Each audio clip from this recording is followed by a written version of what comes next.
Alright, so in this video I'm going to go back and look at this symmetry group of this rhombus again for the sake of having it on video. So let's label the vertices of the rhombus 0, 1, 2, 3. And we recall some of the symmetries was that there was a vertical line of symmetry.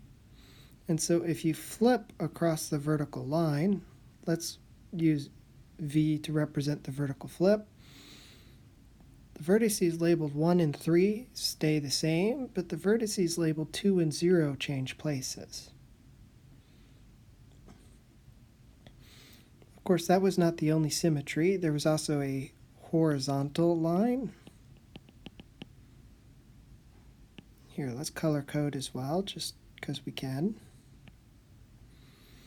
And if you do the horizontal line of symmetry, you're going to get that 0 and 2 stay where they are, but 1 and 3 change places.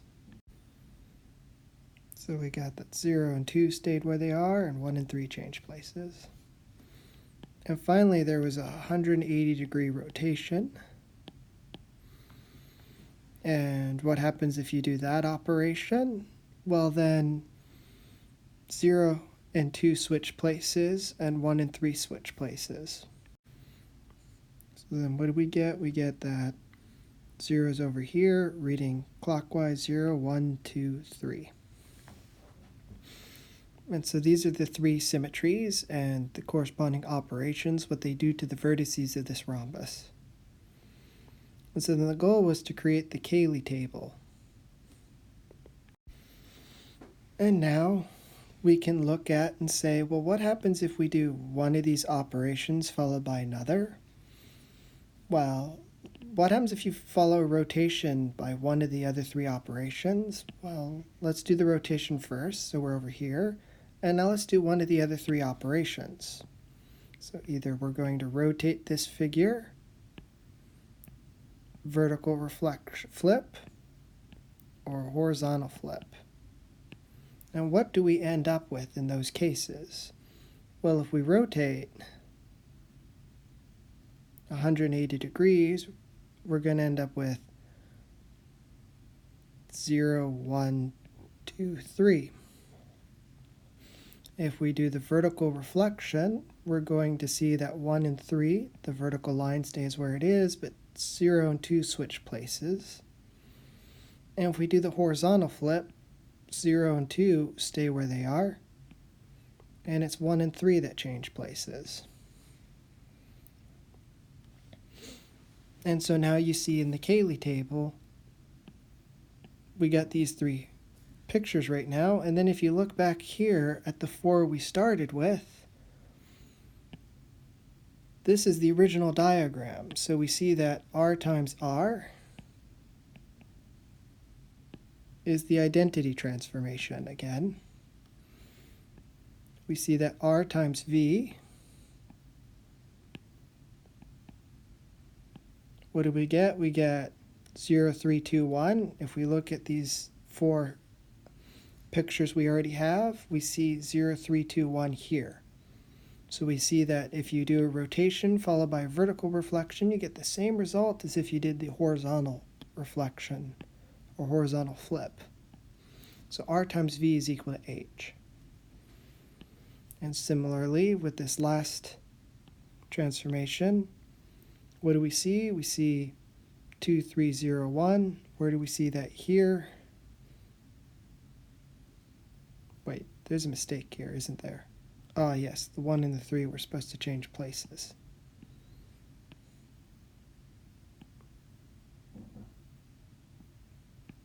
So it's 2, 1, 0, 3.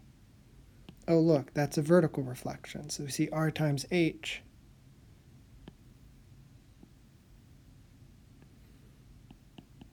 is equal to V.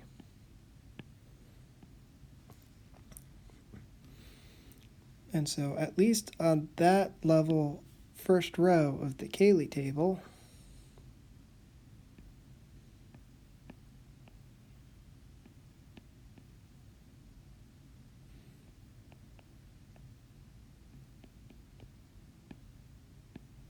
on the row corresponding to R, we know that Well, r times e is r, because e is the identity. R squared is e. R times h was v, and r times v was h. So we're able to fill it in. And so then if you do this diagram picture with this one next, the same 3 steps, you then draw down 3 more pictures of rhombi. You look at the 4 you started with, and you suddenly discover that yet again, in each case, you get a sequence of numbers reading clockwise that already appears, and so it turns out that h times r ends up corresponding to one of these 4 transformations we already have. And so you're able to fill in the table like I quickly did in class yesterday. Alright, the book also does the symmetry group of the triangle, so let's also do that one because it is interesting and it's closer to the square. First, there's the obvious rotational symmetries. So R is a clockwise 120 degree rotation. So this is how it does. It sends the lower left vertex to the top vertex to the lower right. And there's also the counterclockwise 120 degree rotation or the clockwise 240 degree rotation. And it sends the top vertex to the lower left and the bottom lower left to the lower right. But there's also 3 lines of symmetry, and each one corresponds to a flip, and each one of these lines fixes a vertex. So I'm going to call them f sub I. So let's say f sub 0. And f sub I is the flip that fixes vertex I. So f sub 0 fixes vertex 0. So it's the flip through the line that goes through vertex 0. So it must flip the other 2 vertices. And you can see this for the other 2 flips as well. F sub 1 fixes 1, must swap 0 and 2. And f sub 2 finally fixes 2 and swaps 0 and 1.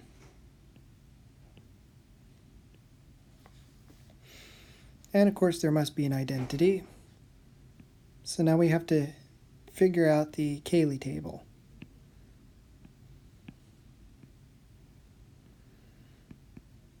And so naively you look at this and go, oh boy, it's a 6 by 6 table. This is going to take forever. But as we go through the process, you'll see that there are ways to speed this process up. And we're going to take advantage of these shortcuts, and they will help you with the square. So the obvious shortcut is multiplying by the identity, gives you the identity. Gives you the other element back.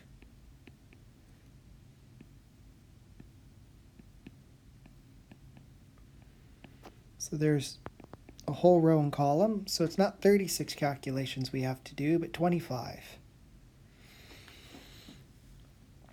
The other fact we can take advantage of is what happens when you rotate twice.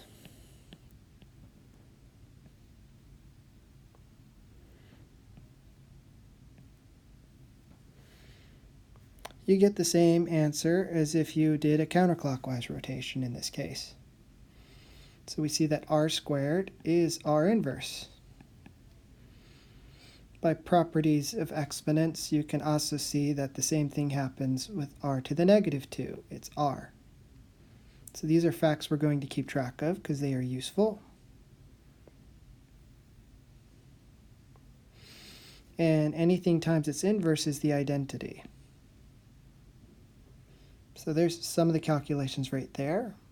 Also, we know that whenever you do one of these flips twice, you get the identity back. So we've already filled in the upper left corner and the whole diagonal of this Cayley table. So I guess the next logical thing would be to fill in this row. What happens when you rotate and then flip along 0? So here one has to be careful. What do I mean by flip along 0? I don't mean this vertical axis. This was always defined in terms of the original triangle. So I mean that line. So be careful of that.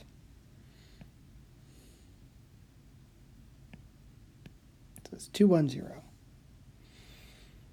which is F1. So the naive thing would be to do these pictures all the time, but the shortcut is to recognize that what we just discovered is that F1 is equal to R times F0. That's a fact we can use. In fact, we can use it right now in the next calculation, because what's the next calculation? The next calculation is to compute R times F1. So instead of doing the flips and drawing the pictures, you can substitute F1 with R times F0. And what do we know about R? It's R squared. And so we get R inverse times F0. So that didn't quite help us yet, but it manages to tell us that whatever is in this entry is the same as what's in this entry. So in this case, it didn't quite give us a shortcut yet, but once it tells us once we draw one more picture, we actually manage to get two birds with one stone. And it actually tells us whatever we get is going to be another relationship we can use. So let's figure out what that number is. So we did the rotation and we want to flip by F1, which is the vertical line. So 0 is fixed and 1 and 2 are swapped, which is F2. So this identity is F2.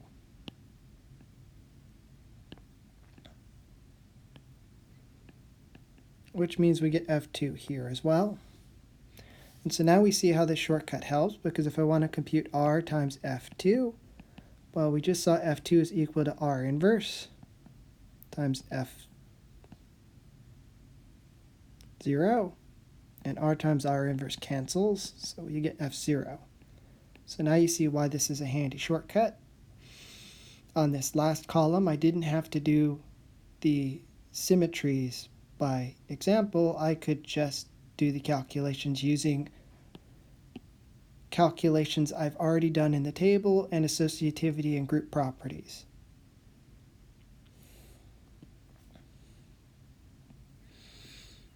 And we'll do that for a lot of the remaining examples. For instance, we can compute R inverse times F1 by substitution, because F1 is R times F0. And so we see F0 here as well. And similarly, R inverse times F2 is R inverse times F0 by substitution, but R inverse squared is R, and RF0 is F1. So we were able to fill the table, this lower part of the table, without actually looking at the triangles. So we're not going to have to do 36 pairs of operations, which is a good thing, because otherwise this would take forever. All right, now let's look at this row. Here I see a little bit of a hassle. I see F0 times R. All the identities I have right now involve R on the left of a flip. So if I want to compute F0 times R, I'm actually going to have to go back to the diagram for right now. Here's F0. Now what happens when you rotate? You're going to get 0, 2, 1.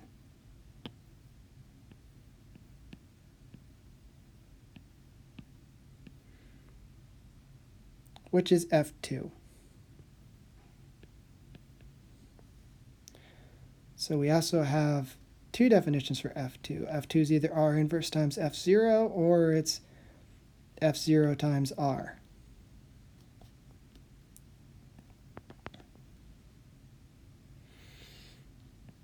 Similarly, what's F0 times R inverse? Well, if you go counterclockwise instead of clockwise, what ends up happening? You get 1, 2, 0, which is F1. So we see that F1 is also equal to F0 times R inverse.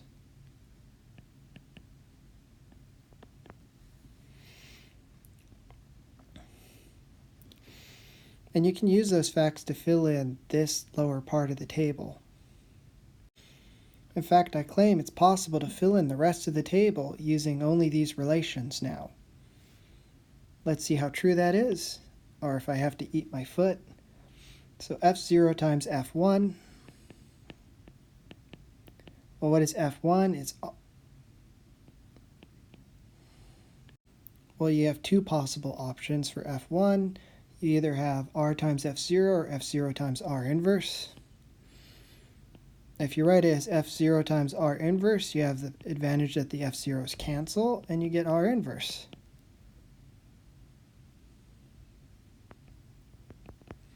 Similarly, if you multiply F0 times F2,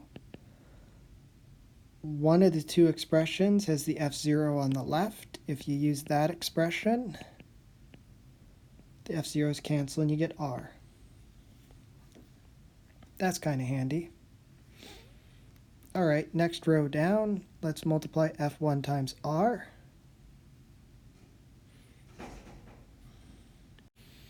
Well, F1 is also known as F0 times R inverse times R. And the R's cancel, so you get F0 here. What's F1 times R inverse? Same logic, F0 times, replace F1 with F0 times R inverse. R inverse squared is R, so you get F0R, which is equal to F2. What's F1 times F0? Well, here, what should you do?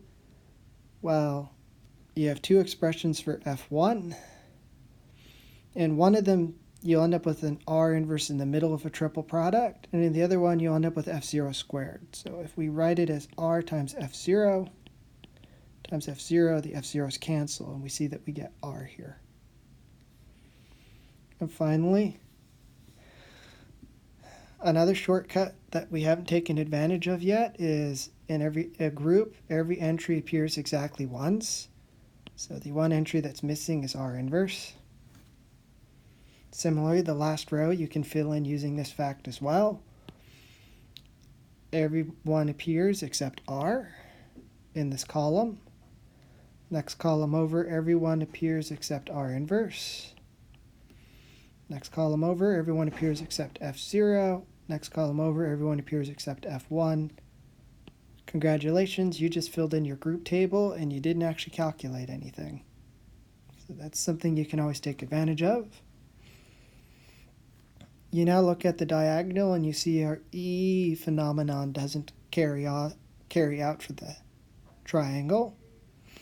And you can also see that we do not have symmetry. I mean, yeah, the matrix isn't entirely symmetric. If you go to the second row, fourth column, you get F1, but if you go to the fourth row, second column, you get F2.